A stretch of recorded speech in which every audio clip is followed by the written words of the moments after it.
Welcome to BS&BEER Canada, folks. My name is Aron Jones. I am a carpenter and a builder on Grand Manan Island in New Brunswick, Canada. I am a huge fan of flashings, proper flashing techniques, a student of building science, and I've been known to run a blower door too. This evening, I am drinking a John Daly from a local brewery called Half Cup. Over to you, Connor. Hey everybody, my name is Connor Malloy. I'm a builder and educator in Toronto, Ontario. It's closer to the center of the country in terms of in terms of some focus. We teach carpentry students how to build better, the basics of lightwood framing, envelopes, and importantly, water management. So, flashing is a big part of how we teach, trying to get students on hand with tapes and breaks and bending and really practicing these things when they get out there.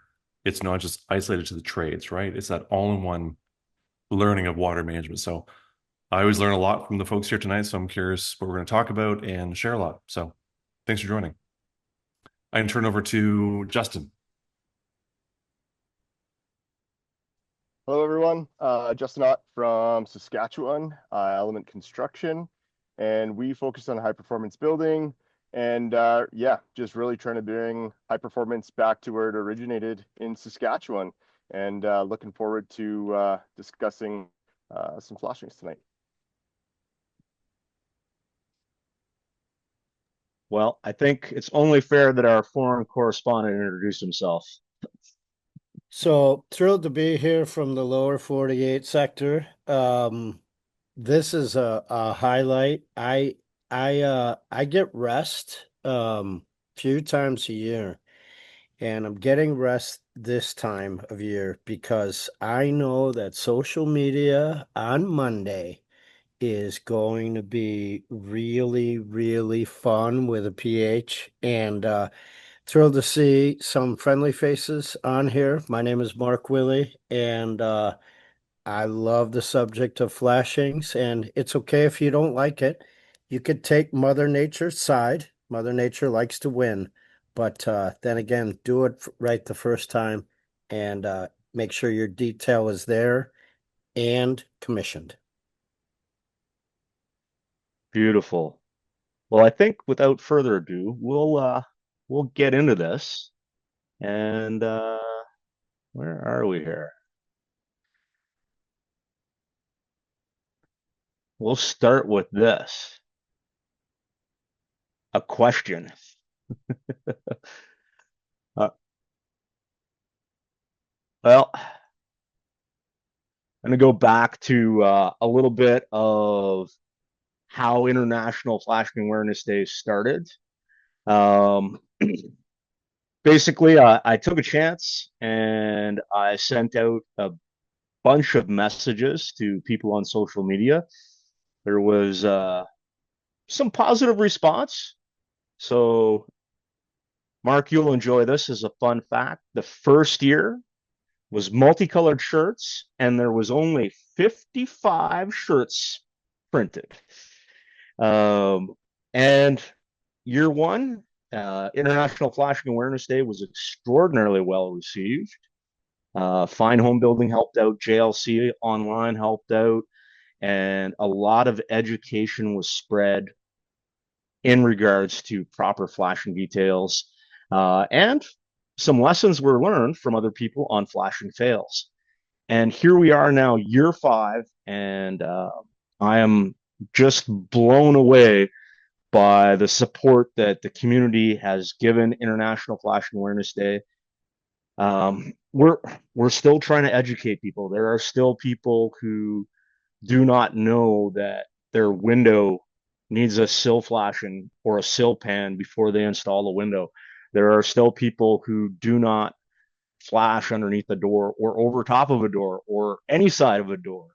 And we're still experiencing building failures, sometimes rapidly.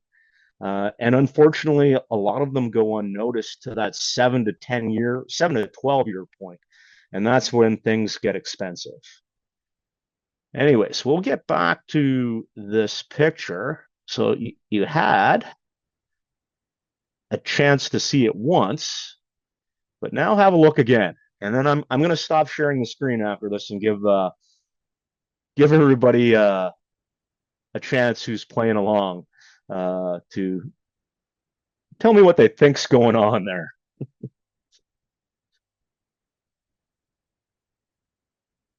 All right, I'm gonna stop sharing. I literally open up the floor to anybody right now. If you've got even if you just want to tell me what you don't know what's going on there.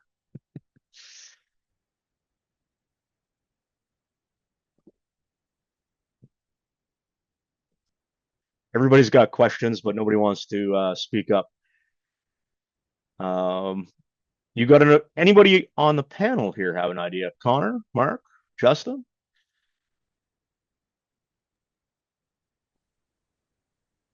So let me ask some probative questions.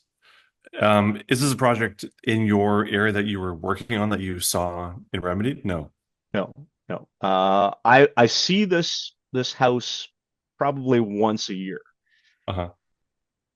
So I annually travel close to this house, and I haven't been able to get in the yard yet, but I'm working on it. You haven't gone up and knocked on the door? That's next year. Yeah. So, I mean, there's a few Could you things. put the, Sorry, someone else to share? I just wanted to ask if the picture could be put up again, because I don't see the picture. It wasn't, or it was Sure. it not supposed to be? Sure. Thank you. Absolutely. Give me a second here, and I Thanks will for put that, that Leo. back I up. was playing with my background and then I couldn't find the picture, so I was searching myself. Well done, well done.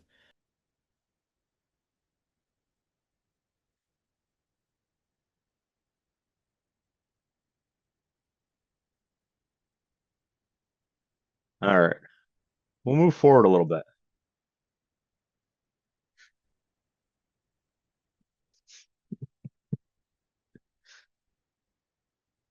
Anybody want to chime in now?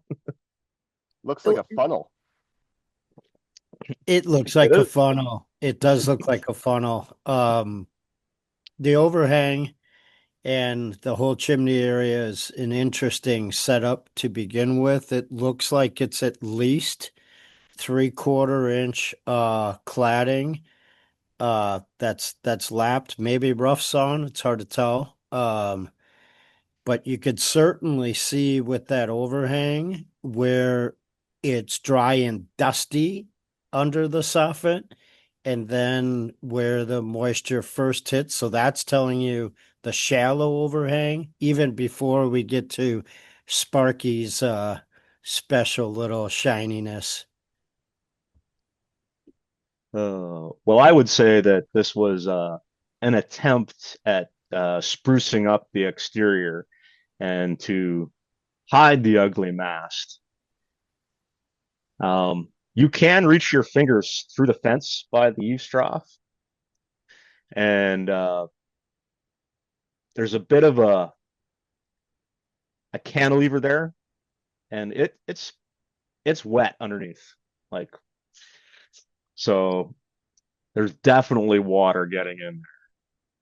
So So I want to share, I guess, a couple things that stand out to me. Now that, I mean, I'm getting old. The blow up definitely helps. So thank you for posting the zoom in.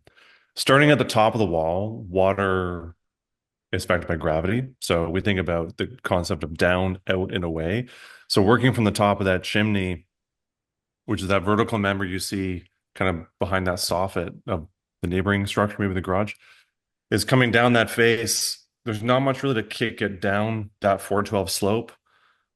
And then if you look at the edge of where that roof intersects, that 412 to that wall, and then you look at the zoom in of that roof, it's just a shingle overhang. There's no actual drip edge along that shallow slope, nor is there flashing where that 412 intersects that wall. And then if you trace it down, I'd even get more bothered. The flashing around the penetration is one thing, but if you look, the siding courses don't line up. That's what, if you zoom in again to the intersection of those three planes, the siding rows don't line up. So that tells me already flashing might have been not have been top of mind when you can't align siding rows. That's just me.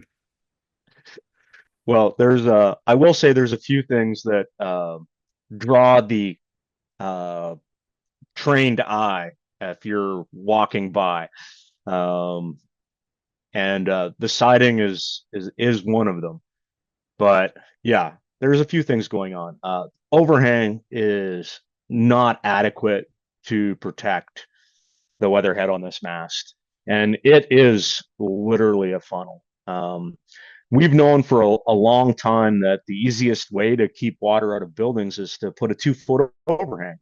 Um, Buildings that have a 2 foot overhang experience 90% less water infiltration than buildings with a smaller overhang. And we've known that since the 90s. It's not new. It's, you know, detailed tests have been done to check this out and prove this. There's a I don't know the study off the top of my head, but there's a great book out there written by Linda Brock, Designing the Exterior Wall, and it has that detail in it. Anyways, we should move along here. Dangers of missing or poor flashing. I think we've already discussed some of that, but here's some other little tidbits.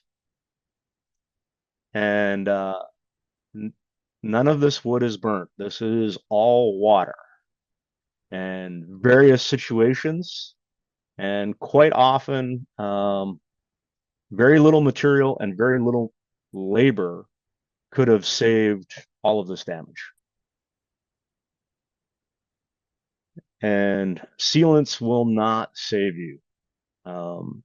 There's a lot going on in this picture. Some of you know me well, have seen this before, but essentially, there's a lot of blame to spread around where how this project got to this point, including the homeowner. The homeowner could have been a little bit more diligent about maintaining or addressing issues as they arose. But this addition was designed with any windows, with no flashings of any kind detailed, which happens quite often, whether it's from a designer or an architect.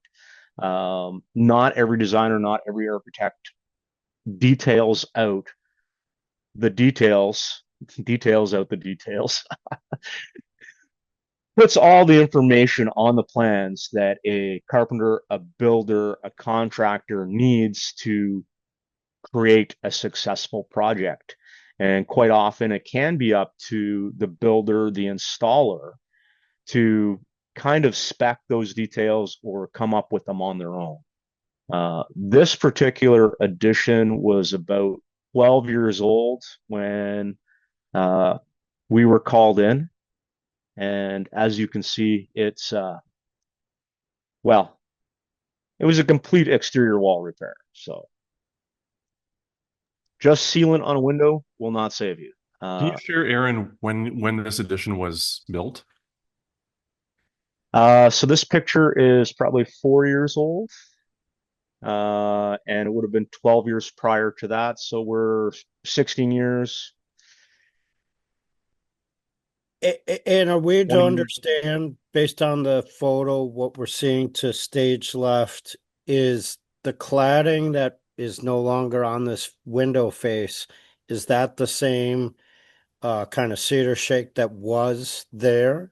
Okay, so we're Absolutely. If you experiencing the look same. over to the right, you can still see between the windows cedar shingles there. Now, the lack of rain screen did not help matters. It reduced the wall's ability to dry. But this is, this was a perfect scenario for rot. You had windows that were installed, they were any windows installed with sealant only. The only flashing was the aluminum capping.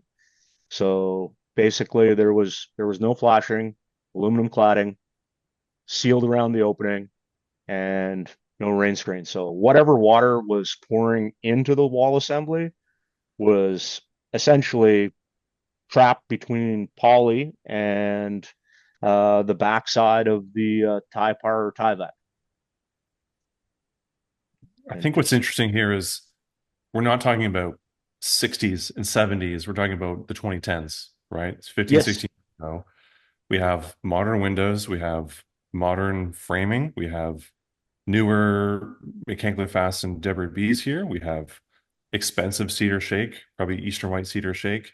There is bent aluminum all over this thing. You can see it's been ripped off, but it's really a failure to understand what the purpose of those materials could be doing and how water is managed, right? It's if you told me this was a 1940s cottage, you're like, okay, I get it. There's a lack of maybe understanding or materials, but this is not that, right? It does come down to understanding and awareness to make sure you're managing water appropriately. That I had overhang to. also looks to be at like the 16-inch if you're including the gutter. Is that? The overhang actually is closer to 2 feet on that side. Oh, it is. Okay. The problem is this is probably about 600-700 feet from the water. That's where the big problem Wind-driven is. rain. Yeah. I had the great privilege of spending the better part of a week sitting between Mark Willie and Travis Brungart. For those of you who do not know who Travis Brungart is, he is Catalyst built on IG building science symposiums. He is one part of the founder of those symposiums that go around. And we were having a conversation about flashings. And if you don't know who Dr. John Straub is, you should go look him up. But he was having a conversation with John Straub about maybe changing up some of the content for uh, the BS&BEER symposiums, the building science symposiums. And Dr. John basically said, like, look, the number one reason the phone rings is still water in my building. We've known about this for a long time, but it's still happening because A, we haven't done enough to educate people, or B, maybe the industry really is just that slow to change. I don't know, but I'm hoping that International Flashing Awareness Day will help alleviate some of this and keep us moving in the right direction. Can I ask a question for the group, maybe before we move on here, is when you look at this failure, there's a number of actors in this scenario. A client hires a team of professionals. Someone has drawn this for permit submission. A plans examiner at your municipality has reviewed this. Someone was hired to construct it. Likely a specialist subtrade was hired to maybe do cladding or window install and flashing. An inspector had to come out for some kind of final, and then a client had to sign off and pay people. Of those actors, can you maybe help the group understand who's maybe the most influential or responsible for correcting this in the future? In my opinion, the trade on site is the most responsible. Now, sometimes, the client may be absent. Maybe the client is not there on a regular basis. But if you're a carpenter, a builder, an installer, at some point in time, you're going to have a conversation with the client, or you're going to have a way to access the client. And it's okay to say, hey, I don't agree with this detail. Can you either help me understand why I'm building it this way, or put me in touch with the person who drew these plans so that I can ask questions? And I think sometimes, um, well, I shouldn't say it's always on the builder, always on the carpenter, but I think sometimes we just go, okay, this is on paper, this is what we're doing, and let's go. And that is hopefully not the way it continues to be, but I know that there are people who have been guilty of it in the past. And I can't say that I've never been guilty of it, because there's some stuff I did in the 90s that um, probably wasn't that great. Yep. I But I think don't install a window that way anymore. I think there's something too about, so we have the professional, and so we sometimes see this when we teach around if we have a set of contract documents like the drawings that are not complete, it is kind of implicit on the builder as well to write a detailed scope of work for that trade. So they know what they first have to price it to get that project get selected. We often are brought into projects, and because we're not paid to do something, we don't do it because, well, we would do it this way, but we weren't asked to do it that way. I wonder whether some of it is, you're right, is with that professional who installs it, but it does go back to the scope of work. And we see this in airtightness. Airtightness on your estimate sheet isn't really a section. It's just assumed by 50 different actors on a project. In water management, I suspect is similar. Some of it's in cladding, some of it's in framing, some of it's in windows, some of it's in roofing. And because it's spread apart, does every trade know that they're responsible? Like, by responsible, I mean carrying the hours and materials to install this, right? Is it in their scope of work? So I think, yeah, going back to that, especially when your plans are missing details, it's implicit on the builder to then describe those things in the RFP so the trade accurately quotes it. And then your estimator or your project manager now can checkbox. Oh, they didn't put that on. Flag that. We need that. And B, we're not going to pay you. But you're right. I think it's lots of people. There is lots If of people, and I think especially nowadays, it's buildings have never been more complicated, and I think it is you know paramount that a builder, a general contractor, be on top of all these little details, or have somebody on staff who is going to like at least check the box at the critical point to make sure, yes, we have done all this. Our floppy bits are in place. Our air management strategy is on par. Our flashing details are good. Managed for water, managed for air. All of these things are really important. I'd just Uh, like to Go ahead. Yeah, I was just going to mention in our market specifically, I see a lot of builders that are extremely reliant on the trades to actually perform a lot of the work properly, and the builders themselves aren't necessarily up to speed on certain building practices. And we also see a lot of like, well, this was the way I was shown how to do things, right? And there's not a lot of maybe education. And I think that comes down to the biggest thing. And even like, flashing and the awareness that we're bringing towards that and educating the industry is I personally see a lot of people that this was just the way they were shown to do it. They don't understand why it was the way, or maybe why it's the wrong way. And I think it just comes down to education, right from, even the from a draftsman or an architect level all the way down to the folks installing it. I think there's a lot of education to be had throughout the industry. And this is a big step. I agree. I agree. Um, Another important part about flashing details is educate yourself about your products. Um, Make sure that the different products you're using are compatible. And then on top of that, make sure what you're installing is installed correctly. So that goes part and parcel with education about your products. There's certain things you have to do to properly install some products. Now, most of us are familiar with zip, and we know that we have to roll the tape. And in this photo, you can see that, the seam tape looks fairly well done.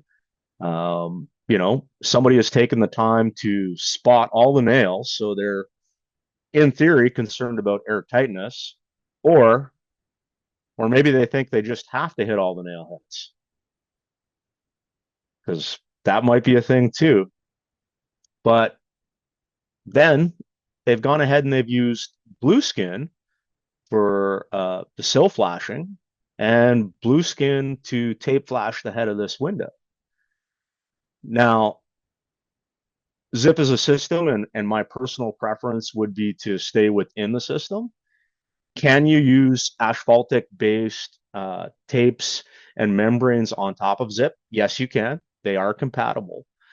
But if you look at the head of this window down here, you can see a lot of bubbles and ripples, and I don't know if a primer was used to help adhere that asphaltic base. Um, I don't know if it was rolled to, ensure that even, the asphalt binds with the microsurfaces of the zip. I do know that asphalt doesn't stick great to zip tape. It might be marked as compatible, but some of the stuff I've seen in the field, not so great. So I'm not sure what this is going to look like in a few years, and we'll find out. I would like to follow with what Connor said the last time. Uh, Assuming that the client has a general contractor on board, there's a hope that gets written or shared with that subcontractor who might be partial to the system or the others. That is the flushing out of that scope and the understanding of what material will be used and how we're going to get it to site prior for that. I I agree with the compatibility factor, throw you for a loop. Um, Order is order. And whatever job this is, I don't know who you are, but I would say I love added time spent on the filling of the nails. Some people say it's crazy. There's certain parts of jobs do have downtime, and the expediency of a sheathing with built-in air and WRB is a big time saver. So if someone is around that doesn't know the next steps, that's a perfect time to give them a tub and a butter knife and rocket those nails. Because I think that approach is underutilized. I know it's not necessary for the system, but I love what I've seen in that regard. I just want to mention one more thing on here is when you look at certain products, talking about compatibility for systems. So Zip distributed by Huber is a system, which is fantastic. When you are using different manufacturers' tapes, and this might be so here the Blueskin WB, the weather barrier tape, that might be the requirement of the window installer. It's what they use, what they stand behind. There's a difference between a tape, what we call self-terminating as a flashing, and one that requires termination. The classic thing to think about is you've got your foundation with some kind of dimpled membrane, the brown permeated stuff. And at the top, you have to terminate that either with tape or like a term bar. So you're terminating it to the foundation. Tapes are not all the same. Some tapes, like Blueskin, kind of gets that pucker at the top, starts to pull back. It doesn't really self-terminate so well. And you might actually need to consider if this is what your installer wants to use for their window head, a second piece of tape. It sounds crazy, but it might be required here to actually now terminate the Blueskin back to the zip sheathing. Because if we imagine Or a water, smear seal. yeah, exactly. But something here, right? And Yeah. it's training, and the GC has to see it, your site super has to see it. But it's got to be, we kind of need to almost have like an air boss in a project, like a water boss, or water person, whoever you want to call them. But something like that to really take accountability for these things. So this goes back Flashing to boss, are we saying? What's that, Mark? a Flashing flashing boss? boss. Flashing boss. Yeah, Isn't I'm that? thinking of, like Adam Sandler in Waterboy, but Oh, I someone, was going to say Aquaman. yeah, but the opposite of Aquaman. We want dry man, right? Sandman? Not sure. I don't Actually, know. to be fair, Connor, Aquaman is used properly here because if someone does do the hose and bucket test, then we know whether we get the dry award or we get the soaked award. So my biggest issue with this is if you did a hose and bucket test today, this is probably going to get a dry award today. Um, I don't know in 5 years, 10 years, 12 years if this is going to get a dry award. And this goes back to systems, compatibility of systems. We're all very familiar with Zip. Not everybody's familiar with Henry Blueskin, but most of Henry's products, when you use Blueskin as a sealant or any of their other membranes as a flashing tape, essentially this is a reverse lap flashing. They always recommend using their building envelope sealant or one of their other sealants to do that smear seal. And that is unfortunately missing here. And I have not checked the compatibility of some of those products with Zip. I imagine it would be fine. But I also think if you use some liquid flash right here, it would be also just fine. So a little smear seal goes a long ways. Yeah, and someone's made a comment in the comments, I think referring to both as your trade and your builder to the manufacturer's installation guide, which does in this case Blueskin call out those sealants at the top edge of those tapes is really quite critical. All right. Why you should give a damn. We have to thank Gina for this one. She captioned this one. Um, I'm a huge fan of end dams on top of all head flashings, whether it's for a exterior outlet, a door, or a window. It has been part of the National Building Code for 20 years now. Rarely seen in the wild, rarely enforced in the wild. And basically, it is there to stop wind-driven rain that is forced laterally across an opening from curling down and running down the side of any type of fenestration. So window, door, ductwork opening, whatever. If you've lived anywhere where you have a significant amount of precipitation and significant amount of wind, it's not unusual in a renovation situation to find rot down one side of a door or one side of a window. And it's usually the side away from the regular storm direction. So if the big storms come from the east or the northeast, you'll find it on, the southwest side. Happens quite often. How many people incorporate end dams on their projects for their flashings? All right, 3 out of 4. That's not bad. The winner for me on this piece is you could see the job site dust sitting on there, and like when flashing is there while the carpenters are there, that dust accumulates there, and it's just really great because that no one's gonna knock that dust off unless they're doing a tape application somewhere. But it just shows that's there at the right time. Because if you don't see the dust, you're probably putting it in there too late. You're holding someone up. I was holding myself up here.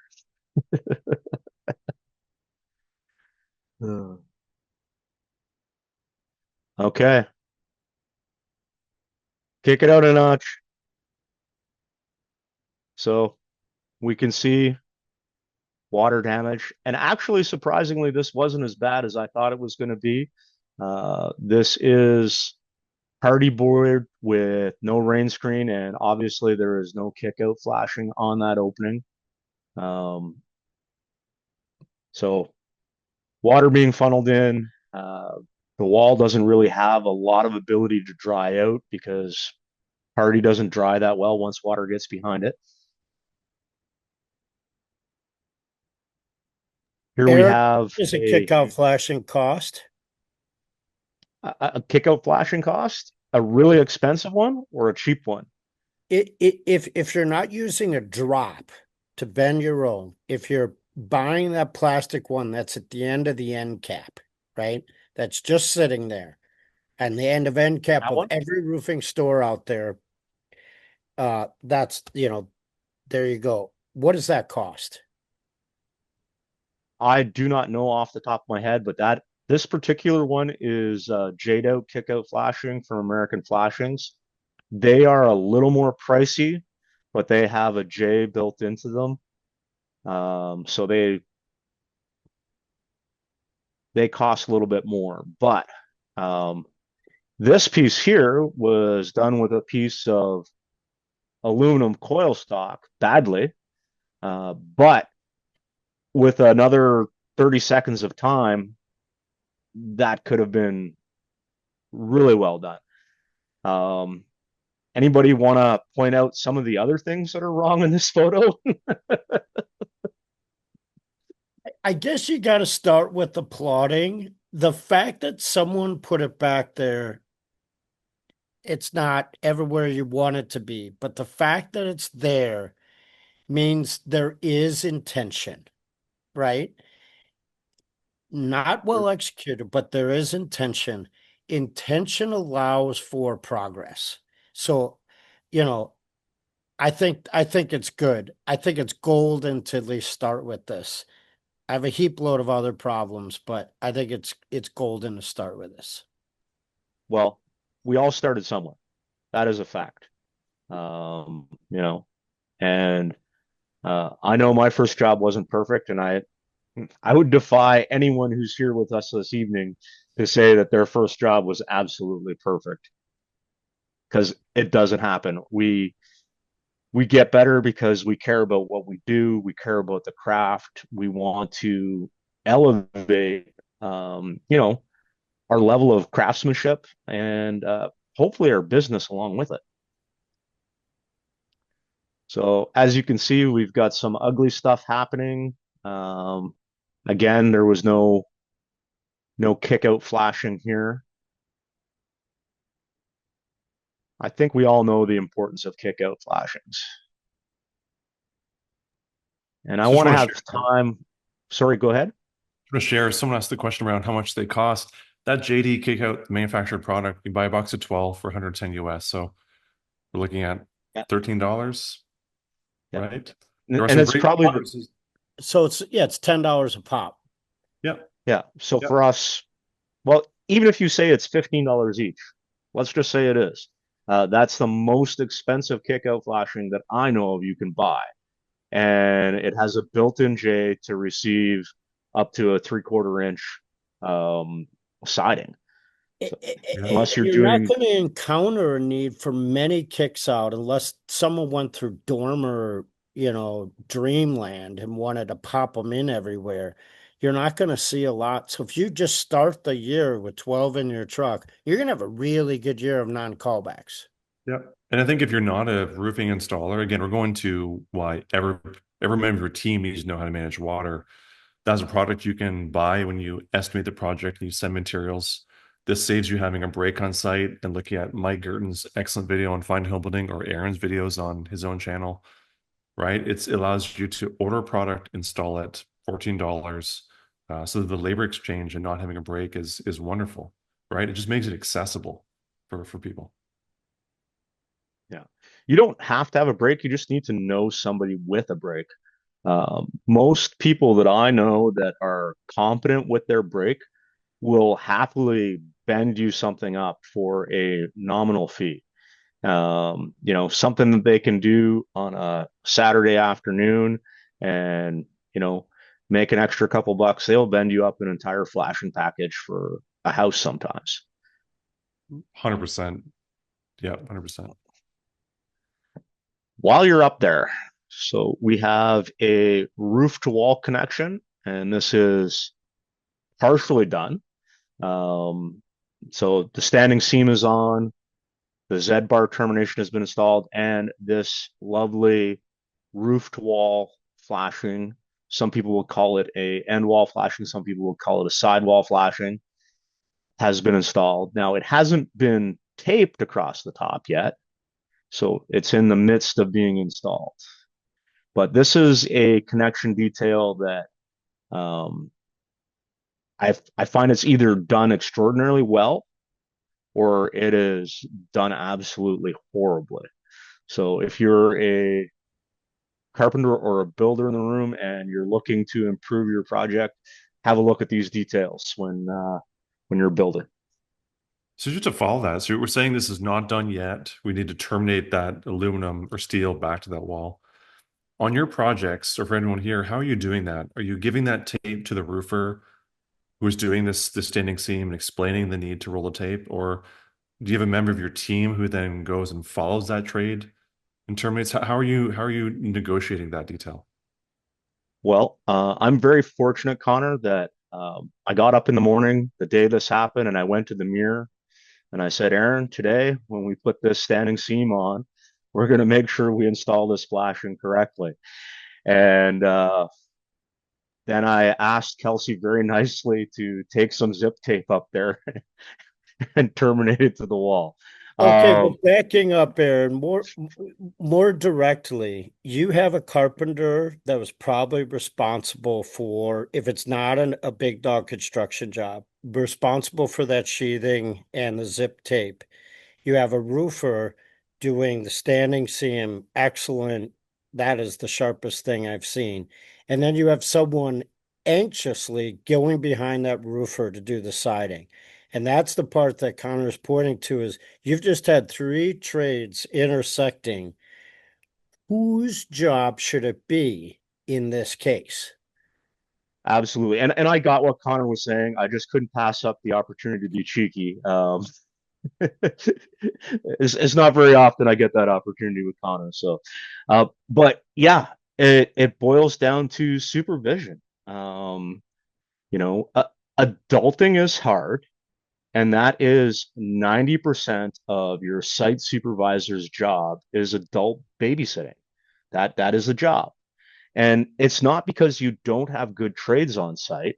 It's just to clearly pass on information and understand whose scope of work it is, where the scopes of work overlap and where they intermingle. And when they don't match up, and it's just work by others, and if you've ever been on a commercial project, you know others, you have to have somebody in place to do the others. So the roofer is going to install this flashing. Is he going to tape it to the wall? If you ask him to, if you ask him to include it in his scope of work, he might. He might also say, "I've got to phone the office because that's not in my job description." Maybe you're going to have to send somebody up there to put that tape on there. In my opinion, if if you don't know whose job it is for the first job you do, take the responsibility yourself and worry about sorting it out on the next one. Because if you've got scopes of work and contracts in place and 20 feet of tape is going to cause a big uproar, get up there yourself, put the 20 feet of tape on, roll it, and make sure, write it down in your notebook. And when you're doing the next project, when you're handing out plans, just put a little note in for the roofer. Hey, would you please tape this? Chances are they will. Most people in the trades I find are very reasonable and easy to talk to, but they have to know ahead of time. You can't spring it on them. It can't be a big surprise. Not I that think 20 feet of tape should be a surprise. I think this image too does belabor what we're talking about, which is this is an intersection of highly skilled people. We're talking about who responds for the tape. To most people, it's really not, I think, that clear of who owns it. And what it does implore, I think it's for us who understand it, it's probably easy. I think there's a lot of people building right now that are new to construction as a GC. They might have come from this they get interiors, they get renovations. Now they're doing whole enclosures or the opposite. They came from it from the framer's perspective. These are all details they have to learn in terms of responsibility. Because this is really nuanced here of who terminates this beautiful roof back to the wall. And I should point out too that depending on the wall assembly, depending on the WRB that is being used, uh, the complexity of this can change. If it is a mechanically fastened WRB, the roofer may have to cut that and tuck underneath it. If it's a self-adhered WRB, maybe you're going to go over top of it, and maybe you're going to, thank you, Mark, and maybe you will somehow terminate to the face of that. to maintain the continuity of your air control layer. Every situation's a little bit different, and it goes back down to communication. If we're not talking about it, chances are it's not getting done right. This is the most widely omitted flashing when we see people doing re-roofs where the house is being switched from a asphalt shingled roof to a steel roof. Because the roofers do not want to touch the siding.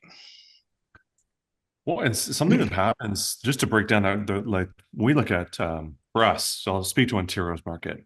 A lot of our roofing trades or exterior trades, that company is made up of three different people. There's a team who does cladding. There's a team who does shingle roofing. There's another team who does standing seam or sometimes like flat roofing products. Often those companies then also they sub out all of their bent metal work to a subtrade who owns their own truck with a trough machine and aluminum brake. So within those companies, there's this loss of who's responsible for that last termination, because the roofer might have put on that standing seam. They had then subbed out the terminations of the bent metal flash on site to some person who comes on a Saturday, and then your sider comes on a Monday to do all the cladding. And it does go back to, the importance of the GC to really understand what they're building, because you can see how that gets lost between that kind of handoff between those processes, because they're different tools, different skills, and different abilities. Yes. And sometimes the cider shows up on a Saturday and you show up on Monday and it's already covered up. I've seen that happen on a few projects before too. And then how do you know? But that goes back to communication again and vetting your sub trades, making sure that you have good trade partners, and then verifying that they're doing a good job. Because you can have a great trade partner and then they might have a bad day. We all have bad days. Yeah, I think you can also be humble and ask them, listen, I'm not a siding expert. Can you tell me what we're doing wrong on our projects? Like to do like your best, what should we be writing in our scopes or ask you to do, or, including in the pricing, right? I think it's really important just to be a bit humble. It's amazing what you can learn if you ask a question. I know the first big commercial job that I ran, strong background in carpentry. I knew enough about, site work to be dangerous, and I knew enough about electrical that, I could read the plans and knew what was going on. But HVAC was kind of a foreign thing to me. Like I understood it, but I didn't really understand the plans and I didn't know what was supposed to be there. And I went to their foreman and I said, "Hey, like, can you explain this to me? Because I think you got this right, but I am not sure." And took the time. I learned a lot from him. And over the course of it, we even found a mistake together on the plans. So, but in the interest of time, gentlemen, we will get into some silly sills. Now there is, evidence of flashing up here. How well done it was? Well, something was missed, right? I think that's pretty evident. This was missed. There was essentially a funnel and not really any adhesion of flashing here, because the flashing that looked like it was there was just applied. It wasn't actually in the opening. This is another project. Again, you can actually see there the paper is wrapped into the opening. There's no actual membrane in that opening, just Typar wrapped in, no rain screen. But can we stop and acknowledge that I've done that? I've wrapped that inside for probably 40 plus projects in my career. Probably more than 40. I've done that. It I have never wrapped it in on the bottom. I have been on projects where it got wrapped in on the bottom. I have wrapped it in on the sides. I have wrapped it in on the top. Again, there's some things I did in the 90s I'm not proud of. Wrapping my mechanically fastened WRB into the openings is one of them. But Got to give credit to Sparky for getting ready for Christmas season, though. Really great placement on those outlets, and they're correctly pointed to add a little bit of weather protection.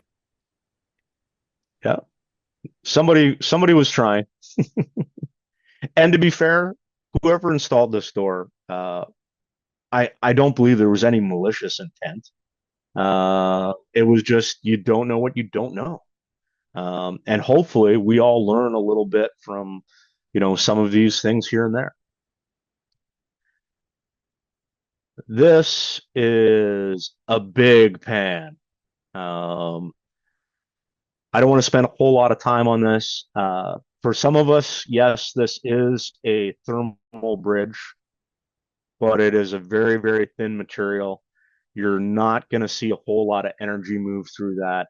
And I happen to know for a fact that this side over here is not heated in December or January or February. So we don't really got to worry about that thermal bridge. You're going to always want to stop water before you get concerned with thermal connectivity. There's 100%. always a portion of building science that are going to be at play. You're eliminating it as much as possible, but you're stopping water with this incredible system there. That goal is achieved. Shout out to York Flashings for making a flexible stainless steel self-adhered flashing. We all love zip. So we've got the slope sill, back dam is visible, and the flashing turns up the opening plenty far enough. I know we're running short on time, folks, but this particular photo was actually sent to me this morning. Gina was gracious enough to slap this in. So there's no rot, but there's definitely evidence in places of a little bit of water infiltration and other things. I don't know how much water, how much debris was left over from construction before they framed this up, but this particular house is about 15 years old and $2 million 15 years ago. Not a flashing to be had in the window. So price doesn't always equal quality when it comes to these details. And I think that goes back to the same thing we've been talking about all night is whose job is it? Communication and setting scopes of work out for people so that they understand whose responsibility it is to take care of some of these details. It's a wicked awesome photo for so many reasons. The person that went ahead and did the poly treatment prior to the rockers, that is a clean cut. That is a very particular clean cut down that edge. And it's lapped, everything's fine. And then, you look at the shim right behind that, and that shim is just it is I'm assuming that's just dust, but it is completely black with rot for capillary pull. Yeah. It's one of those things. It's 80% of the trades got it 100% right. And the 20% of the trades that got it 50% right are the ones that are causing the problem here. Look at the drywall, Connor, at the sill is put in with a nail, and at the wall it's put in with a screw. See that? Yeah. It's wild, but it does speak to it's not budget dependent. Like big budgets don't equal great details always. It's not a given. It does come down to excellent drawings, excellent scope development, tendering. When quotes come back, you're verifying these details are in their quote. Someone is verifying installation. And then you have someone to come. I mean, I think a lot of people are new, expect, well, the inspector passed these things, then it meets minimum standards, right? There's a number of things here that are an issue. And I think the biggest thing for all of us to recognize is even with the best window, you've spent money on a complete balling window from Europe or from America or Canada, it doesn't really matter. When windows fail, of those 50 windows in a building, how will water come out? And if you can't look at it from a durability and even just warranty management perspective, look at if we have a failure, is it easier to put this detail in now and expense to manage water appropriately or deal with this repair later? This is a pretty cheap interior to fix. It's trimmed Yep. out, it's drywall, it's not paneling, it's not millwork, there's no wood sills here. But anywhere you have millwork on the inside, it scares the crap out of me not to manage water appropriately. Terrifies me. Because one of those windows is And sometimes, I was just going to say, sometimes if you have an extraordinary millwork job, it's actually cheaper to fix it from the exterior. It gets wild. yeah. I know we're running over time here, folks. But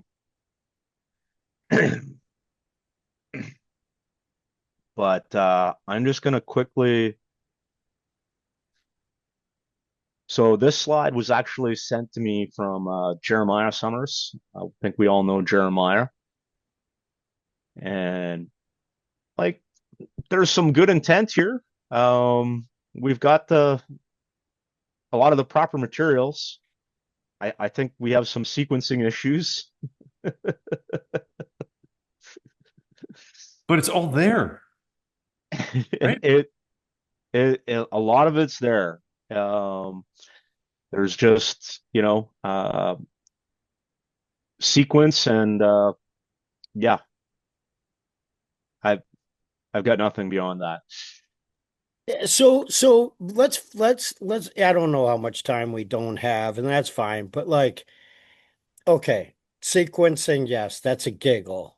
But the furring strips here in the window area, not venturing right, don't even want to go there yet. What is going on with those furring strips? The vertical one, I'm getting the horizontal one and how they climb in and out of the window at the flashing. Uh, can Connor, can you guide me as to what I should like about that besides the depth? So yeah, so let's back up here a second. So the purpose of a rain screen, which is that horizontal 2x4 or 1x4 that you see, that horizontal member, that's giving you a gap behind the cladding and the water management membrane.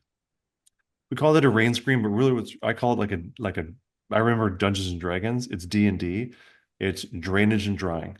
So when water gets in at the top, it can drain out and away from the building. And the cladding of the wall assembly experiences wetting, it has some capacity to dry. When you salve a rain screen, it functions really well when you take those furring strips and turn them vertically. So water can come down, out and away, and we can encourage ventilation. When you see rain screens turned horizontally, so now they're running side to side, typically this is because the client architect or somebody has specified vertical cladding. It's very popular right now to run vertical cladding, right? It's modern, it can be sexy, etc. And we take the rain screen and we turn the same material sideways. So the purpose again is drainage and drying. Can we drain through horizontally placed pieces of wood? No.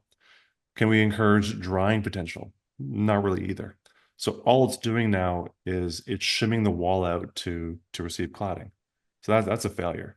I love how you said it. So the correction I see there is one, finish your flashing first. But if you have vertical cladding, as Connor pointed out, is most likely the culprit, you can certainly have a horizontal furring strip after your vertical rain screen has been deployed. 100%. And so we still want that horizontal to set the cladding up for success, Yep. and we're assuming your spacing is there. But you're going to have to account for that additional, let's say, 3/4 inch. Sure. And there's multiple ways this could have been handled, because to achieve drainage, really, you're talking like a 16th of an inch. So there could have stapled some sill gasket vertically before they applied this. They could have used a drainable WRB, so Tyvek drain wrap, Ben Opdyke hydrogap. What's the Delta one? I can't remember, but there's lots of options here. Barring that, you could have also put the rain screen on a 45. While not as good as vertical, oh no, you could do it on a 45. It would have been better. Um, you know what else So you could have used that I would was actually. forced to do it on the angle, and I made the attempt of stapling sill to the back of it. I'm not happy with the result, and I find it a royal pain in the butt to do angle furring strips. I don't think we're fixing the system. I would rather lose another 3/4 inch in space. I would agree with that, but if this was if the siding being applied happened to be a vertical vinyl, I would be okay with a 45. I guess that's where I was headed with that. That's a great indicator. When Connor said cladding, we didn't say type. And Aaron just made the decision, if it's a vertical vinyl, then I would do this. So that's the condition of a certain substrate. So what I should mention there is most vinyl sidings have essentially an integrated rain screen because they're hollow on the back. They have capacity for drainage. They have capacity for drying. You get a little bit more airflow. Not perfect, but it nonetheless is there. It does, though, I When think. there's not a finish on them, right? It's not like Hardy where it has a finish on it. So it needs to get dry. Vinyl doesn't care if it's wet. No. So this kind of reminds me of the first image, which is when you showed us significant rot on that newer edition. All the materials were there, except for the rain screen. It's really understanding and sequencing. The materials are here. Tire power can be really effective WRB. DuPont flashing tape can be an excellent flashing tape. The window installed well can work well. Furring strips as rain screen can work well. It's kind of like I tell this to my students, it's like if I made you a burger, we all understand what that looks like.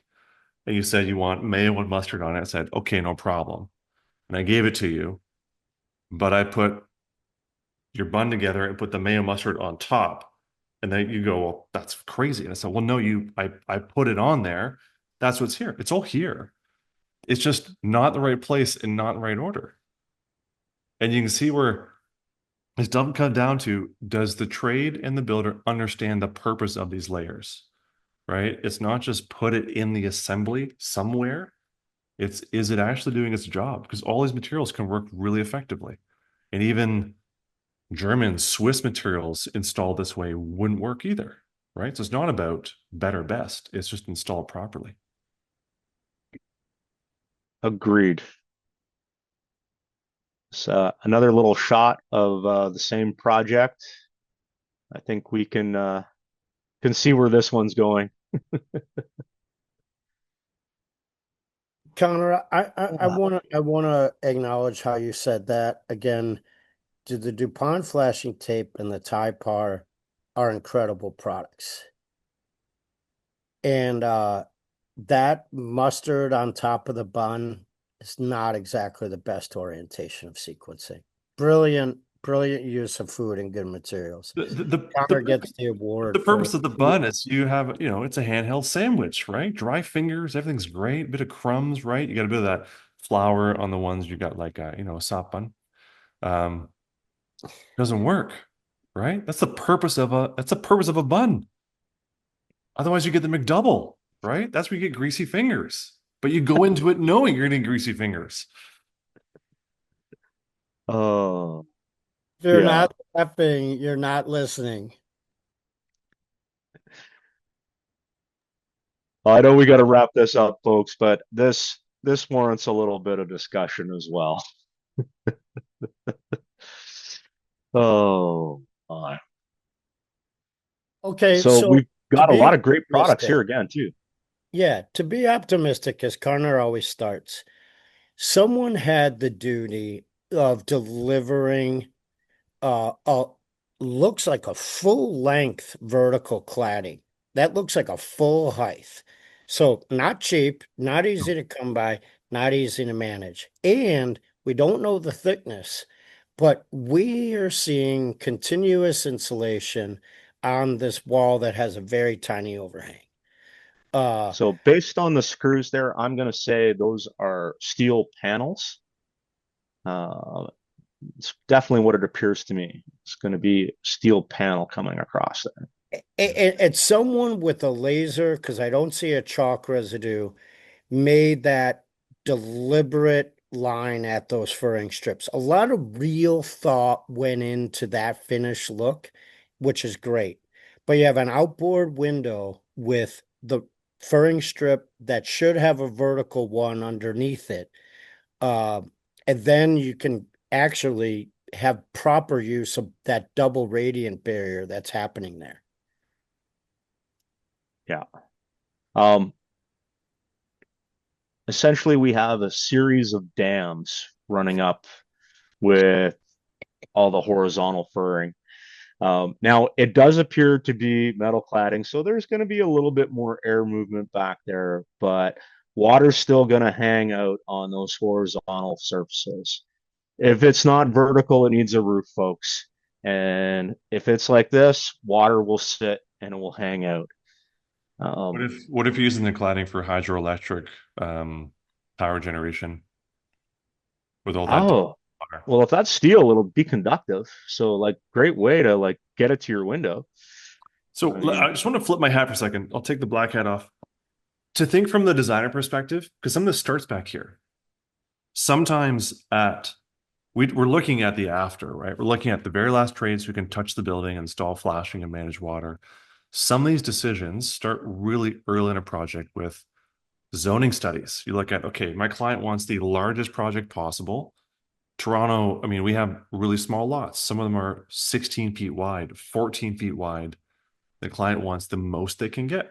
So when that initial zoning study is drawn, we draw the maximum footprint possible and the skinniest walls possible because it results in the biggest space. When that goes down the line, it might be the cladding's not selected until the drawings are complete or the permit submitted. And maybe we all expected, okay, Aaron made a great point. With vertical vinyl, you get kind of built-in drainage and ventilation. It flips, and now the client wants something different. But there's been a lot of decisions made, and the wall can't magically get fatter to accommodate that double rain screen or the flash you're talking about or the window reveal. All these details are sometimes baked in really, really early. And I think your team needs to know, okay, maybe we really prefer as Mark said, a vertical rain screen first and then a horizontal. But if you can't add more depth there, what are some second best? Can we talk about 45-degree rain screens to keep the wall thickness the same? Can we talk about getting the window installer to put on a brick mold to build that window out? These are often details that are really hard for that trade on that day to make those decisions that they've been baked in since zoning. I agree with that. Like, there's things that are sometimes beyond your control, but it always warrants a conversation. And horizontal versus 45-degree rain screen or vertical rain screen here, I don't think is what's actually gonna make or break this particular wall assembly. Is it gonna affect the longevity of this wall assembly? 100%. Um, if this is a metal panel much the same as vinyl, because of its corrugated nature, its hollow back nature, it is going to provide more ventilation, more drainage capacity than a solid wood panel or a hardy panel. But you're still going to have water via condensation or bulk laying on those horizontal strips. What's more concerning to me is the window details. Um, I I know that, if that's steel and if all the details are done correctly, that's the first plane of protection. And it's probably going to keep in order of like 98% of the water out. It's just the 2% that I'm worried about, the 2% that gets in here. It's a Um, simple call there, Aaron, at the windows where you take the legs and you run them down, right? There's a close-up picture of that. Yeah, it's really peculiar, Gina, how that little difference of the cut. Yeah, see those legs go have a stopping point. And someone took the time to do looks to be like adequate taping. Um Also, Aaron, I'm not seeing any tape on the Atlas itself, which I don't know what's behind the Atlas. so from the previous picture, we can see that there's some Tyvek behind there. It does appear to be regular Tyvek. It doesn't appear to be drain wrap. Now, Atlas, the people who make this energy shield, they have some really great details to how to, detail your exterior wall. And I'm not saying that flex wrap won't stick to that aluminum foil for a while, but I don't know how long it will stick to. I'd have to check the compatibility of that. But what I do know is where I'm seeing tuck tape, blue tuck tape, which is actually meant to tape poly, is not the greatest tape to use for flashing a window. And I'm not seeing any evidence of any type of sill flashing coming out over top of, the furring strips. So I have concerns on this window. Yeah. And And those this is windows where, don't look to be cheap windows. We know the cladding and the continuous insulation was a real thoughtful thing, but those windows do not look cheap. no, you paid extra for a black window, and it doesn't matter whether that's aluminum or vinyl clad. You paid the extra 10 to 30% for a black window. Let's put some flashing in there. I Connor mean, you've said, got flex wrap up top. yeah, I like the Put it on the flex bottom. wrap. I do like the flex wrap, but I would run another strip on top, as Connor said, just double strip it right there, and that's assuming you have compatibility. When you clean up job Yeah. sites in between, save those little 6 foot rolls to play around in the wintertime. Great rainy day use. Yeah. Flash the sill, flash the opening. Okay. I wish Jeremiah was here for this one. I too have dealt with a similar situation, but there's a few things going on here. Anybody want to take a stab at where we might have some issues? I like to fault the black car in the driveway during the summer months. It's really warm inside. That's Connor's car. It's black. You can tell. Um, I love looking at wear and tear. Aaron and I were looking at a building outside of the symposium. I thought that picture was going to make it here, but this garage roof is steep. Do not ask me to walk that roof unless you want to laugh at me. But looking at that wear, it's crazy town what water is showing on those shingles. Well, I'm going to just hit this one. What about there? That's what I was staring at. That was the first thing that caught my eye too. Um, Great day to keep the window closed during the rain, I'll tell you that much. How many gallons from those 3 points, 4 points are dumping down per minute? They Keep in mind, haven't paid to. They haven't paid for a nights ago, toilet we flush. got 4 inches in 3 hours in Chicago. 4 inches in 3 hours. Craziness. You could fill an Well, aquarium every 6 minutes in that front window. easily. Fun I'm fact on pushing that through on previous. that Sorry, go previous ahead. fun fact on that previous picture, where the middle arrowhead is in the Yep. valley, Yep. is where on our house when we bought it there was a plumbing vent flashing boot. We're laughing Nice. with you, not Nice. at you, Leo. If you've Oh, been in this industry long enough, you've run into a situation doing a roof where, or some type of addition or project where you advocate for moving one of those.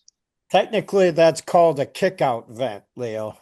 Isn't that the definition of a wet vent? A wet bed. Oh, It would have been a eh, great we've rainwater. got. I will. I wish Jeremiah was here to explain his instead, but I think we can see there's a few little issues going on with this connection to the brick. Step flashing, Aaron? That you well, is it though? Oh, that's not. Oh, If angled correctly, it could also be a step scoop. yeah. Obviously there's a bit of an issue because of all the sealant on all the vertical joints. Because so either the flashing isn't adequate in size or it isn't tucked into the brick appropriately, or quite possibly there's also another issue somewhere in the brick, and due to the fact that it's a reservoir cladding, as that water comes down inside that cavity, it just happens to be hitting this intersection. And if you look underneath the porch, you can tell that the brick came up around this roof. So it is entirely possible that it's not even a flashing issue here. It could be further up, and it just happens to be presenting in this location. When you want the exterior shading to work in this photo, do you remove the downspout and then turn the exterior shading, or is it hinged together? It's a slider. It's a slider. Oh, perfect. Okay. Thank you. Great application then. Oh, I think we know what's missing here. We could use a little kick out. Wood. Well, yes, there's wood missing too. Wood's missing because water had its way. And again, now here we have a very nice detail. We're at the bottom of the wall. We've got a base flashing. Some people will call it a kick out flashing at the base of the wall as well. But Who sent this in? this is Jeremiah. Okay. This looks like a Yeah. County Lawyer So project. we've got what I would call a water table flashing. We've got a ventilated rain screen, and we've got some beautiful wood trim. I believe this is one of his mock-ups. I'm not 100% positive. This might have been actually off the project, but good, clean work, proper details, managed for water. They're managing for air. Notice the bevel that you're looking at on top of that outboard one by as it creeps around. It's just slight enough to say, hey, water, keep going. Yeah. 5 to 7 degrees, folks. 5 to 7 degrees. I err with 7. That way, if you mess it up a little and you only end up with 5, it's still going to work. The coin term by Connor earlier today was down, out, and away. We've got more flashing details. Again, that drip at the bottom of the wall. It's not a true water table flashing, but it functions the same way. Just love those. All right. International Flashing Awareness Day, folks. August 26th. Please join us on social media. Show us an amazing flashing detail. Better yet, show us how to do a great flash detail. Or post a flashing fail. Either way, make it educational. The idea is to push the industry forward, and we can only do that through.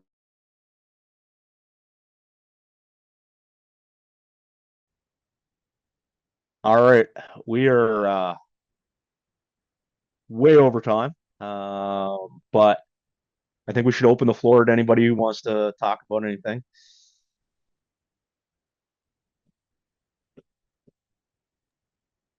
Aaron, I was just going to comment. It was brought up a couple times. There was one where there was some red roofing applied, and the siding almost appeared to be beside. And it kind of went into Gina's comment about re-roofing. And we've come to some projects where we're going from an asphalt roof to maybe a metal or a rubber shake roof, and we have a stucco cladding. And the way that roof flashing, or I should say the wall flashing, integrates back into that roof flashing. And I've seen it on a number of projects where the roofers will just come in and hammer their new cladding over top, such as maybe like that red roofing was, and then they just do a topical type treatment. And we ran into a project where our clients weren't too happy that we said we had to pound out the last 6 inches of their stucco and actually get a proper wall flashing installed in order to accommodate the new roofing. And it even went to the point where a stucco company said, no, that's ridiculous. You don't need to do any of that. And I'm like, well, clearly as a stucco company, you also don't understand the flashing details and how it integrates into a roof. So it just goes, it's the industry as a whole needs to be educated and understand, when you're maybe say putting on a new roof, that it's not just the roofing contractor that's maybe involved, right? There's other trades that may be involved, and especially at what knowledge level that they have for the integration from one assembly to the next. It goes back to the pen test, that red line. We're managing for water, and if it can't be continuous, if we can't keep that water control layer continuous, water's going to get in somewhere. And whether it's stucco, cedar shingles, you name it, hardy, whatever. I've been part of a number of projects where, the clients are, what do you mean I have to remove the siding? Well, no, we've got to get that back to the wall so that we can attach this properly, integrate it into the WRB, so that when water gets behind your siding, it's going to come down and stop here, not fill in here because we didn't do it properly, or we just jammed the metal roofing up against the cedar shingles and put some sealant on it. Right. There's numerous reasons for us to do it. A lot of times the siding itself is going to deteriorate and not look clean for the long term if we don't give it a gap away from water. So every siding out there has a certain distance that it's supposed to be off of a roof line. And if we can't do that, well, we're doing the client a disservice in the long run.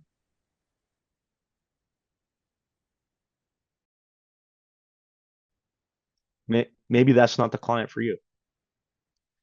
I just want to share, Justin, something happens when you start your career of renovation is you have now a superpower to see where buildings have failed because some of your scope is often to remediate or fix or improve as much as you were there to beautify or expand. And you come away with seeing what failure looks like. If you have trades who have only worked in new construction or don't come back and service things later, 10, 15 years later, they rightly so might have never seen that detail they told you, they've never seen it actually fail before. And you're, as the builder, really have to advocate for why it's important for both the client and durability and your own warranty and your own, your rep and your community. But there's something about coming from that space where you've taken things apart that have failed that arm you with that understanding. And it's up to you to advocate to the client on why this is important. And if you don't take the job because they clearly don't align with your understanding, then you just give them a watch out. You might see this happening. It's not fear mongering, but you're just trying to communicate what happens when it's not done correctly. And it's, Connor, that's a great point, because, we do a lot of renovations, and, fortunately and unfortunately, we've had the ability to work on a lot of building envelope failures on some homes that were less than 10 years old. And it was a prime learning example for our team to be like, this is why we do things the way that we do them, right? And we can, on those renovations, we can learn from other people's mistakes and make sure that, maybe we were thinking something one way, now we can change that and learn from that, right? So I honestly believe, some of the best builders come from that renovation aspect, because they get to learn all those lessons. Trades too, right? Like Yep. we have a masonry restoration trade. They do all of our new work because guess what? They understand how to cut in drip edges and those cutbacks on sales and all these details because of the work they do to fix things. And as much as they want to make money, they don't actually want to come back to my job 2 years later and fix water issues. They don't get any enjoyment from that. They don't want to come back. So they're building those details based on learning they have about where failure occurs. Agreed. I tell anybody who comes to work for us when we start into a renovation project is pay attention, because the building is talking to you, and it will tell you where it succeeded and it will tell you where it failed. And it's just the greatest learning opportunity any tradesperson can have. Go renovate something. You're going to learn far more doing that than you will. 2 years of renovation work is worth 5 years of new construction, in my humble opinion. It's why in the medical field they have you work on cadavers first before you work on live patients, right? Well, and to further that, Connor, like you said, a lot of this stuff starts on the design side, right? I always jokingly say I think any architect or draftsman should come and work on a construction site for a few years and understand how the building goes together, and it would make them 10 times the draftsman or architect that they are today, right? Yeah. I no longer work with this engineer, but I worked with an engineer for a very, very long time.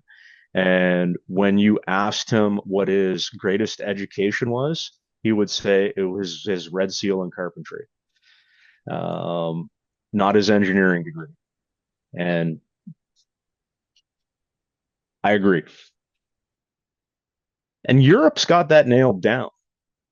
You can go into the trades there and you can start in the field as be a carpenter or whatever, and can build on that education later in your career to become, project manager, engineer, architect, whatever. They have systems in place where you can take, that field experience and your previous learning and push it forward.